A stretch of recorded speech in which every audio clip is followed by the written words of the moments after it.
जय हिंद फ्रेंड्स। देखो आज की वीडियो में हम आर्टिकल 57, 58 और 59 का अध्ययन करेंगे। जो है अब इसमें देखो संघीय कार्यपालिका के अंतर्गत हम आर्टिकल 52 से लेकर 56 तक की अध्ययन कर चुके हैं। तो आज 57, 58, 59 को पढ़ते हैं। देखो जो अनुच्छेद 57 है, अनुच्छेद 57 में पुनर्निर्वाचन की बात कही गई है। कहने का मतलब अगर राष्ट्रपति का कार्यकाल अगर समाप्त हो रहा है, राष्ट्रपति का कार्यकाल अगर समाप्त हो रहा है तो समाप्ति के बाद जब जो निर्वाचन की जो सारी प्रक्रिया होती हैं वो सेम प्रक्रिया दोबारा फिर से होंगी। कहने का मतलब पुनर्निर्वाचन होगा। कार्यकाल समाप्त होने पर, पद रिक्त होने पर या बीच में कार्यकाल समाप्त होने पर अगर समाप्त हो जाएगा, अगर पुनः राष्ट्रपति की नियुक्ति होगी तो सारी प्रक्रिया दोबारा होगी। तो इसमें देखो वही है, कार्यकाल समाप्त होने पर राष्ट्रपति के निर्वाचन की सारी प्रक्रिया दोबारा होती है। बस इतनी ही चीज़ आर्टिकल 57 में बताई गई है। अब अनुच्छेद 58 में क्या है? अनुच्छेद 58 में योग्यता की बात कही गई है। जो राष्ट्रपति बनना चाहता है तो उसके लिए कुछ योग्यताएं दी हुई हैं। वो योग्यताएं जो व्यक्ति धारण करता है वह ही चुनाव लड़ सकता है। तो पहली योग्यता क्या है कि वो भारत का नागरिक होना चाहिए। क्या है? भारत का नागरिक होना चाहिए। जैसे यूएसए है, यूएसए में क्या है, वहाँ पर जन्म से व्यक्ति उस देश का नागरिक हो तभी वो राष्ट्रपति के लिए चुनाव लड़ सकता है। लेकिन हमारे देश में ऐसा नहीं है। अगर व्यक्ति अपने इस भारत का मूल निवासी नहीं है तो बाद में उसने भारत की नागरिकता ली है तब भी वह राष्ट्रपति का चुनाव लड़ सकता है। दूसरा क्या है, इसमें क्या बताया गया है, उस व्यक्ति की उम्र कम से कम 35 साल होनी चाहिए। व्यक्ति 35 साल का हो गया हो, 36वीं स्टार्ट हो गई हो। फिर तीसरी क्या है, लोकसभा सदस्य निर्वाचन होने की योग्यता रखता हो। उस व्यक्ति में लोकसभा निर्वाचन होने की योग्यता हो।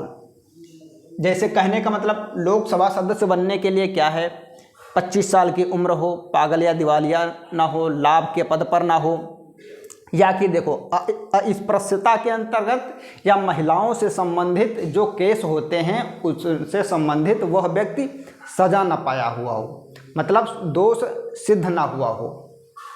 अगर महिलाओं से संबंधित, दहेज प्रथा से संबंधित, छुआछूत से संबंधित अगर कोई मुकदमा चला है, हार गया है, अपराध सिद्ध हो गया है तो वह व्यक्ति चुनाव नहीं लड़ सकता।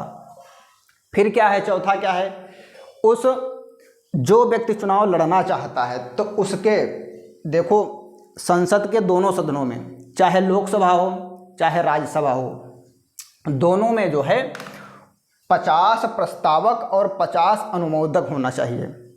50 प्रस्तावक और 50 अनुमोदक। अब चाहे एक ही सदन से आप ये क्वालिफिकेशन पूरी कर लो, चाहे लोकसभा चाहे राज्यसभा, 50 लोग तुम्हारा प्रस्ताव रखें और 50 लोग उस पर सहमति दें, 100 लोग जो है तुम्हारे पक्ष में हों, तब आप उसके योग्य होंगे, उस पद के योग्य। 15,000 की जमानत की राशि आरबीआई में जमा करनी पड़ेगी।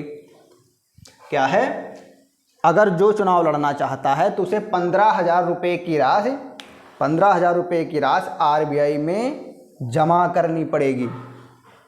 और हाँ, अगर राशि जमा कर रहे हो, यदि कुल डाले गए मतों का आप चुनाव लड़े, जितने मत हैं उनका अगर आप 1/6% नहीं प्राप्त कर पा रहे हैं तो वो राशि आपकी जब्त कर ली जाएगी। बस इतनी सी योग्यताएं हैं।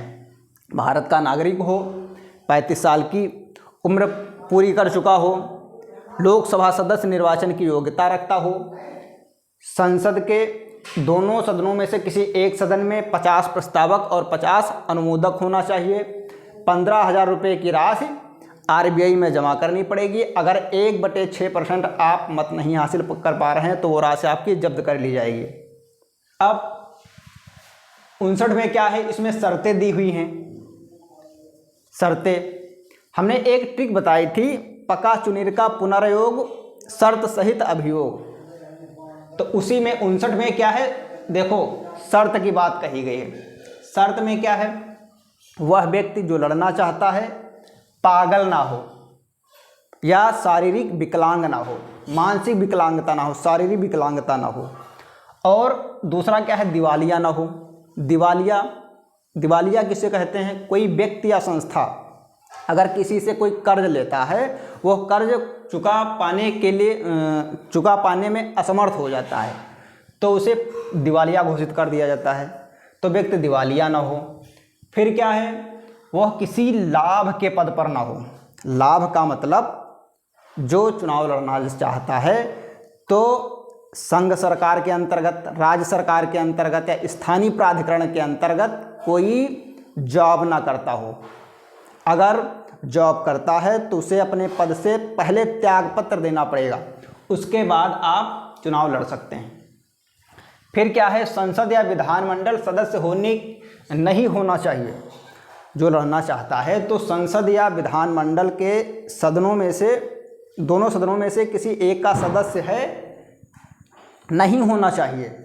अगर है तो, अगर मान लो राष्ट्रपति का चुनाव जीत गए तो पद ग्रहण करने से पूर्व उस पद से इस्तीफा देना पड़ेगा, त्यागपत्र देना पड़ेगा। इतनी ये शर्तें इसमें दी हुई हैं। अब देखो, अब इनको सुविधाएं कौन कौन सी दी गई हैं। जो राष्ट्रपति बन जाता है फिर उसके बाद देखो, राष्ट्रपति को 5 लाख रुपया टैक्स फ्री सैलरी दी जाती है पर मंथ, और साथ में देखो निःशुल्क चिकित्सा सुविधा, मुफ्त आवास राष्ट्रपति भवन दिया जाता है, राजकीय कार दी जाती है विद सिक्योरिटी के साथ, और फिर देखो आवास स्टाफ, भोजन या मेहमानों की मेज़बानी जैसे अन्य खर्चे जो होते हैं उन पर सरकार जो है सालाना 22.5 मिलियन रुपए खर्च करती है। 22.5 मिलियन का मतलब 2.25 करोड़ प्रतिवर्ष गवर्नमेंट जो है राष्ट्रपति के ऊपर खर्चा करती है।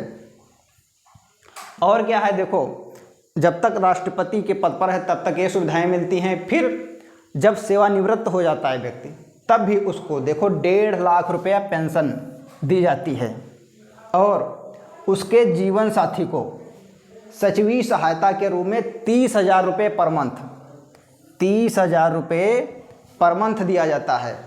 साथ में देखो निःशुल्क फ़ोन, निजी सचिव सहित 5 निजी स्टाफ उसको दिया जाता है ये जब उसका कार्यकाल समाप्त हो जाता है।